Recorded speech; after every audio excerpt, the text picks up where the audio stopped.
أعظم خوف في هذا العالم هو الخوف ديالك من آراء الآخرين. شحال من واحد جمد حياته باش ما يحكموش عليه الناس، كيصغر بالحقيقة ديالو باش يرضي الناس، وكيسكت داك الصوت الداخلي باش ما يبرزط حد. شفتي الوقيته اللي ما تبقاش تخاف من آراء الناس فيك، غادي تبدل كل شيء، وما غاديش تبقى داير بحال القاطع كتقلب على الموافقة ديالو، وغادي توقف ليهم كي شي سبع عارف قدرو وبلاصتو.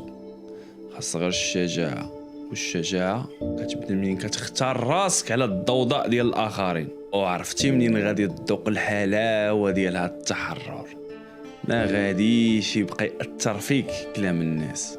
شفتي انا كون جيت نفكر الكلام الناس والتعليقات ديالهم، كون ما عمرك شفتي الفيديوهات ديالي